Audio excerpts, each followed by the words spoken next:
আসসালামু আলাইকুম সুপ্রিয় শিক্ষার্থীবৃন্দ, সবাই কেমন আছো? আশা করি ভালো আছো, সুস্থ আছো, সুন্দর আছো।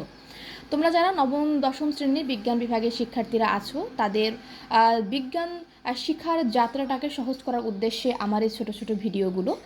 গতকালকে আমি মাইটোকন্ড্রিয়া সম্পর্কে তোমাদের পড়িয়েছি, আশা করি তোমাদের ক্লাসটা ভালো লেগেছে, অনেকে ভালো রেসপন্স করেছো এবং আরও বেশি ক্লাস চেয়েছো। তো তারই ধারাবাহিকতায় আজকে দ্বিতীয় অধ্যায়েরই টপিক প্লাস্টিড। আমরা আজকে প্লাস্টিড সম্পর্কে পড়ব। প্লাস্টিড এমন একটি টপিক যেটা কিনা তোমার সবসময় গুরুত্বপূর্ণ, কারণ সেটা সৃজনশীলের ঘ নাম্বারের জন্য গুরুত্বপূর্ণ, আবার এমসিকিউ এবং বহুপদী সমাপ্তিসূচক প্রশ্ন আসারও অনেক বেশি জায়গা এই রয়েছে এই প্লাস্টিডের মধ্যে। তো চলো, বইয়ে তো অনেক সুন্দরভাবে দেওয়া আছে, কিন্তু বইয়ে পড়তে অনেক সময় বোরিং ফিল হয়, কারণ গোছানো থাকে না বা পয়েন্ট আকারে দেওয়া থাকে না। তো একটু তোমাদের সুবিধার জন্য বা একটু সহজ করার উদ্দেশ্যে আমি একটু নোট আকারে তোমাদেরকে পড়িয়ে দিই, দেখি তোমাদের ভালো লাগাতে পারি কি না। তো চলো, বেসিক কথাটা হচ্ছে আমাদের সবসময় জানতে হবে কোনটা সাইটোপ্লাজমীয় ঝিল্লিযুক্ত অঙ্গাণু এবং কোনটা সাইটোপ্লাজমীয় ঝিল্লিবিহীন অঙ্গাণু, কারণ এই জায়গা থেকে প্রায়শই এমসিকিউ চলে আসে। তো এখানে দেখো, আরেকটা কথা বলেছিলাম যে বিজ্ঞানী এবং কি আবিষ্কার করেছেন এবং সালটা, এটা গুরুত্বপূর্ণ। তো প্লাস্টিড আবিষ্কার করেছেন আর্নেস্ট হেকেল এবং তিনি এটা 1886 সালে আবিষ্কার করেছেন। এটা একটা এমসিকিউ আসার মতো একটা প্রশ্ন। এবং প্লাস্টিড উদ্ভিদ কোষের গুরুত্বপূর্ণ একটা অঙ্গাণু।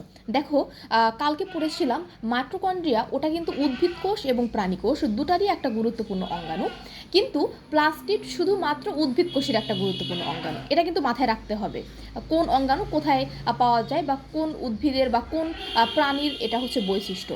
এবার দেখো একটা গুরুত্বপূর্ণ টার্ম, সেটা হচ্ছে প্লাস্টিডের প্রধান কাজ। দেখো, প্লাস্টিডের প্রধান কাজ খাদ্য প্রস্তুত করা, 1 নাম্বার। 2 নাম্বার কথা হচ্ছে দেখো, এরা খাদ্যটা সঞ্চয় করে রাখে। এবং 3 নাম্বার কথা হচ্ছে উদ্ভিদ দেহকে বর্ণময় ও আকর্ষণীয় করে পরাগায়নে সাহায্য করে। একটা জিনিস দেখো, এই যে 3টা পয়েন্ট, এই 3টা পয়েন্ট কিন্তু খুবই সহজ। 3 নাম্বার পয়েন্টটা কেমন দেখো, প্লাস্টিডের মধ্যে কিন্তু অনেক ধরনের বর্ণের সমাচার ঘটে। ক্লোরোপ্লাস্ট, ক্রোমোপ্লাস্ট, লিউক্লোপ্লাস্ট, এগুলো কিন্তু বিভিন্ন বর্ণের হয় এক একটা। তো যখন এখানে বিভিন্ন ধরনের বর্ণের সমাচার ঘটে, বিভিন্ন রঙের, তখন উদ্ভিদটা অনেক বেশি আকর্ষণীয় হয়ে ওঠে।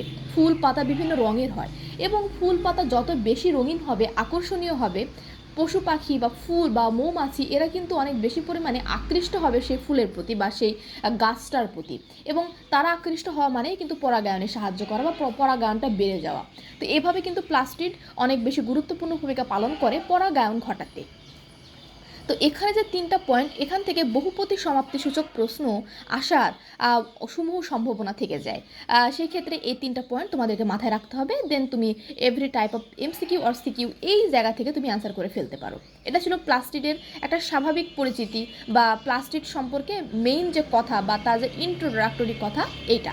এবার দেখো, প্লাস্টিড কিন্তু কয় প্রকার। দেখো প্লাস্টিড কত প্রকার। প্লাস্টিড 3 প্রকার, এটা আমরা অনেক ছোটোবেলা থেকে জানি। ক্লোরোপ্লাস্ট, ক্রোমোপ্লাস্ট এবং লিউকোপ্লাস্ট। পড়া কিন্তু অনেক বেশি না, পড়া কিন্তু খুবই অল্প, কিন্তু বইয়ে পড়তে গেলে মনে হয় ইস কেমন যেন অগোছালো। তো এই পড়াটা আমরা 2 পাতার মধ্যে দেখো তো ইজিলি পড়ে ফেলতে পারবো। দেখো, এই যে ক্লোরোপ্লাস্ট, এটা কিন্তু সবুজ রঙের প্লাস্টিডকে ক্লোরোপ্লাস্ট বলা হয়। It's a very easy concept, যে প্লাস্টিকটা সবুজ বর্ণের হয় সেটাই হচ্ছে আমাদের ক্লোরোপ্লাস্ট। এখন এই ক্লোরোপ্লাস্টটা আসলে কোথায় অবস্থান করে, very very very very important. এটা এই অংশটা খুবই বেশি গুরুত্বপূর্ণ। প্লাস্টিডের অবস্থান কোথায় দেখো, পাতা, কচি কাণ্ড এবং অন্যান্য সবুজ অংশে। এখানে কিন্তু একটা টার্ম তোমাকে কখনোই মুখস্থ করতে হবে না, কারণ আমরা জানি সবুজ রঙের প্লাস্টিডই তো ক্লোরোপ্লাস্ট। সেই ক্ষেত্রে উদ্ভিদের সবুজ অংশটা থাকবে, আর বাকি কোন অংশ থেকে গেল, একটা পাতা আর একটা কচি কাণ্ড, এটাও কিন্তু আলটিমেটলি দেখো সবুজ বর্ণেরই। সেই ক্ষেত্রে টু দি পয়েন্টে এই তিনটা কথা তোমাকে মাথায় রাখতে হবে, কারণ এখান থেকেও বহুপদী সমাপ্তিসূচক প্রশ্ন চলে আসে, নিচের কোথায় কোথায় প্লাস্টিড পাওয়া যায়। সেই ক্ষেত্রে তোমার এই 3টা যদি অপশনে থাকে তাহলে 1, 2, 3 তিনটাই আমাদের অ্যান্সার হবে। এবার দেখো, এই প্লাস্টিডে কিন্তু ক্লোরোফিল থাকে, তাই এদেরকে সবুজ দেখায়। তাহলে আমরা প্রথমেই পড়েছি যে সবুজ রঙের প্লাস্টিডই ক্লোরোপ্লাস্ট। তাহলে কেন এখানে সবুজ রঙটা হয়, মূলত ক্লোরোফিল নামক যে রঞ্জক পদার্থ, এটার কারণেই এই ক্লোরোপ্লাস্টটা সবুজ বর্ণের দেখায়। এছাড়াও এখানে ক্যারোটিনয়েডস নামক এক ধরনের রঞ্জক পদার্থ রয়েছে। এটা ক্লোরোপ্লাস্ট সম্পর্কে পড়া। তোমাদের বইয়ে দেখবা ক্লোরোপ্লাস্ট গ্রানা অংশ সূর্যালোকে আবদ্ধ করে কিভাবে রাসায়নিক শক্তিতে রূপান্তরিত করে এবং কার্বন ডাইঅক্সাইড, পানি এগুলো উৎপন্ন করে। এগুলো বেসিক কনসেপ্ট, সেটা আমরা ক্লাস 5, 6, 7 এগুলো পড়ে আসছি। তো এখান থেকে এই ক্লোরোপ্লাস্ট সম্পর্কে যদি কখনো কোনো প্রশ্ন আসে, সৃজনশীলের গ নাম্বার হোক, তুমি কিন্তু ইজিলি এখান থেকে লিখে ফেলতে পারবে। তুমি এমসিকিউ আকারে মনে রাখো, তখন তুমি সবগুলো এমসিকিউ যখন এক জায়গায় করবে, তখন এটা সৃজনশীলের গ নাম্বার অ্যান্সার করার মতো একটা 4টা পয়েন্ট তৈরি হয়ে যাবে। তাহলে এটা গেল আমাদের ক্লোরোপ্লাস্ট। এর বাহিরে ক্লোরোপ্লাস্ট সম্পর্কে তোমার কিছু পড়ার প্রয়োজন নাই। তারপরেও তুমি একবার বইটা রিডিং দিয়ে দেখতে পারো। তুমি দেখবা আমি এখানে যা পড়িয়েছি বই ঠিক সেটাই রয়েছে। এবার আসো ক্রোমোপ্লাস্ট। ক্রোমোপ্লাস্টটা হচ্ছে এরা রঙিন হবে, তবে সবুজ নয়, এরা বিভিন্ন রঙের হয়। Very very important. অ্যান্ড এখানে মোস্ট ইম্পর্টেন্ট এমসিকিউ তোমাকে 2 নম্বর পয়েন্টটা মাথায় রাখতেই হবে। এসব প্লাস্টিডের জ্যান্থোফিলের বর্ণটা হচ্ছে হলুদ, ক্যারোটিন এটা হচ্ছে কমলা, ফাইকো এরিথ্রিন এটা হচ্ছে লাল, ফাইকোসায়ানিন এটা নীল। এই ধরনের রঞ্জক পদার্থ থাকে। আমরা শুরুতেই পড়েছিলাম দেখো যে ক্লোরোপ্লাস্টে ক্যারোটিনয়েডস নামক রঞ্জক পদার্থ থাকে। তুমি এভাবে মনে রাখতে পারো, কতে ক্লোরোপ্লাস্ট, কতে ক্যারোটিনয়েডস, এটা তুমি মনে রাখতেই পারো যদি তোমার কখনো অসুবিধা হয় মনে রাখার ক্ষেত্রে। তবে এগুলো তোমাকে মনে রাখতে হবে। সেই ক্ষেত্রে দেখো কতে ক্যারোটিন, কতে কমলা, সুতরাং ক্যারোটিনের বর্ণটা কেমন? কমলা। আবার দেখো এখানে রয়েছে কি, দেখো ফাইকোসায়ানিন, 2টা ন, শেষে কয়টা ন? 2টা ন। সেক্ষেত্রে মনে রাখবা 2টা ন থাকলে রংটা হবে কেমন? নীল। কেমন হবে বলো? নীল। এবং জ্যান্থোফিল এটা হলুদ, এটা আমরা সবাই জানি। আর ফাইকো এরিথ্রিন এটা হচ্ছে লাল, এটাও আমরা অনেকেই জেনে থাকতে পারি। তো এই দুটো তুমি একবার মুখস্থ করে ফেলো, আর এই দুটো তুমি ট্রিক্স দিয়ে মনে রাখতে পারো, কতে ক্যারোটিন, কতে কমলা। এবং ফাইকোসায়ানিন যে রয়েছে, এটা 2টা ন থাকা মানে এখানে বর্ণটা হবে নীল। এবং জ্যান্থোফিল মানে হলুদ, ফাইকো এরিথ্রিন মানে লাল। এই ধরনের রঞ্জক পদার্থ থাকে। এটা কিন্তু পরীক্ষায় আসবে, এটা পরীক্ষায় আসার মতো একটা 5 স্টার ইম্পর্টেন্ট টপিক। এখান থেকে এমসিকিউ বা ক নাম্বার প্রশ্ন প্রায়শই আসে এবং আমরা অনেক সময় ভুল করতাম। ওকে, এবার দেখো এখানে আরেকটা বিষয় রয়েছে, সেটা হচ্ছে আর 3 নম্বর পয়েন্ট কি ক্রোমোপ্লাস্ট সম্পর্কে। বিভিন্ন রঞ্জকের মিশ্রণের কারণে ফুল, পাতা, উদ্ভিদের বিভিন্ন অংশ কিন্তু আকর্ষণীয় হয়ে ওঠে। ওই যে আমরা দেখলাম জ্যান্থোফিলের রং হলুদ, ক্যারোটিনের রং কমলা, ফাইকোসায়ানিনের রং নীল। এই যে রঙগুলো আছে সবগুলো যখন একটা সংমিশ্রণ ঘটে, তখন কিন্তু এই সংমিশ্রণের কারণে ফুল, পাতা, উদ্ভিদের বিভিন্ন অংশ আকর্ষণীয় হয়ে ওঠে। দেখো তুমি যদি একটা পয়েন্ট বুঝতে পারো, পরের পয়েন্ট কিন্তু তুমি ইজিলি নিজের মতো করেই একবার রিডিং করে নিলেই কিন্তু লিখে ফেলতে পারবে পরীক্ষার খাতায়। সব কিছু মুখস্থ করতে হয় না, একটু বুঝে বুঝে পড়লে তোমাদের ব্রেনে প্রেশার পড়লো না, কিন্তু পড়াটা সুন্দর মতো গুছিয়ে তুমি নিতে পারো। দেখো কাজ কি? ফুলকে আকর্ষণীয় করে পরাগায়নে সাহায্য করে এদের প্রধান কাজ। এটা তো আমাদের আলাদা করে কি পড়া কোনো বিষয় বলো? আমরা তো শুরুতেই পড়েছি যে এরা বিভিন্ন রঙের হয়, এবং বিভিন্ন রঙের হওয়া মানে কি, পশু পাখি বিভিন্নভাবে আকৃষ্ট হবে, এবং তারা যদি কোনোভাবে ফুল পাতায় আকৃষ্ট হয় তাহলে আমাদের পরাগায়নে সাহায্য করবে। ব্যাস, এটাও হয়ে গেছে। এবং এরা বিভিন্ন ধরনের রঞ্জক পদার্থ সংশ্লেষ করে জমা করে রাখে। অবশ্যই তারা বিভিন্ন ধরনের রঞ্জক পদার্থ সংশ্লেষ করে রাখবে, কারণ তাদের মেন উপাদানই কিন্তু রঞ্জক পদার্থ। রঞ্জক পদার্থ আছে বলেই তারা বিভিন্ন রঙের সমাচার দেখাতে পারে। বিভিন্ন রঙের সমাচার দেখাতে পারে জন্যই তারা কিন্তু ফুল, পাতা, ফল এগুলো আকর্ষণীয় করতে পারে। বিভিন্ন ফুল, পাতা, ফলকে তারা আকর্ষণীয় করতে পারে জন্যই কিন্তু পশু পাখি বা মৌমাছি এরা কিন্তু আকৃষ্ট হয় এবং পরাগায়নে সাহায্য করে। আলটিমেটলি তোমার সৃজনশীল পরীক্ষায় যদি প্রশ্ন আসে প্লাস্টিডের কোন অংশ পরাগায়নকে সহজ করে দেয়, প্লাস্টিডের কোন অংশ পরাগায়নকে দ্রুতগামী করে দেয়, সেই ক্ষেত্রে তোমাকে ক্রোমোপ্লাস্ট সম্পর্কে বলতে হবে। এবং আমি বিশ্বাস করি তুমি যদি মনোযোগ সহকারে এই কথাগুলো শুনে থাকো, তোমার আলাদা করে আর মুখস্থ করার কোনো প্রয়োজন নেই। ওকে, ক্রোমোপ্লাস্ট সম্পর্কে আমাদের পড়া হয়ে গিয়েছে। এবার আসো লিউকোপ্লাস্ট।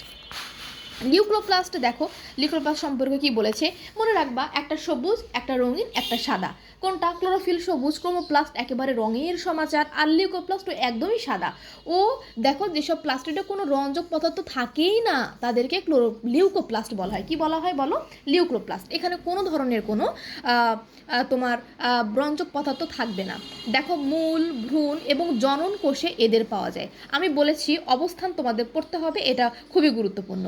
তাহলে কোথায়? দেখো মূল, এটা তো একেবারেই মাটির নিচে অবস্থান করে। ভ্রূণ এগুলো একদমই সাদা, এবং জনন কোষ যেগুলো একদম হিডেন অবস্থায় থাকে। তাহলে এই জিনিসগুলো কি আসলেও কোনো রঞ্জক পদার্থ রয়েছে? না, এগুলো আসলে দেহ থেকে উৎপন্ন হওয়া একটা সচরাচর রং ধারণ করে, যেটা আসলে কোনো রঞ্জক পদার্থ থেকে তৈরি নয়। তো দেখো এই অংশে লিউকোপ্লাস্ট অবস্থান করে। কোথায় ক্লোরোপ্লাস্টের অবস্থান এবং কোথায় লিউকোপ্লাস্টের অবস্থান, এটা তোমাকে অবশ্যই মাথায় রাখতে হবে।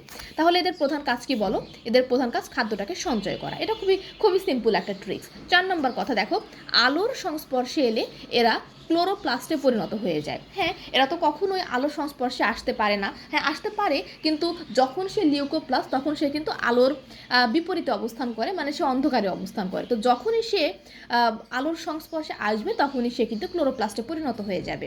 তো এই ছিল আমাদের লিউকোপ্লাস্ট সম্পর্কিত পড়াশোনা। দেখো, আমি যদি সামারাইজ করে দিই বিষয়টা, তাহলে কি হবে যে ক্লোরোপ্লাস্ট সবুজ রঙের, ক্রোমোপ্লাস্ট রঙের সমাচার, লিউকোপ্লাস্ট সাদা। এখন তুমি একবার যদি ক্লাসটা দেখে ফেলো এবং বেসিকটা যদি তোমার ক্লিয়ার হয়ে যায়, এই জায়গা থেকে every type of CQ or MCQ তুমি কিন্তু সলভ করে ফেলতে পারবে। তো এইভাবে ধরে ধরে পড়লে কিন্তু পড়াটা অনেক সহজ হয়ে যায়। তুমি যখন নতুন যারা 9-এ উঠেছো বা 10-এ আছো, যারা ভালো করে সিকিউ এখন পর্যন্ত ধরতে পারো না, কি বলেছে উদ্দীপকে, কি লিখতে হবে আমাকে উত্তরে, তাদের জন্য আমি বলবো তোমাদের বেসিকে একটু ঘাটতি রয়েছে।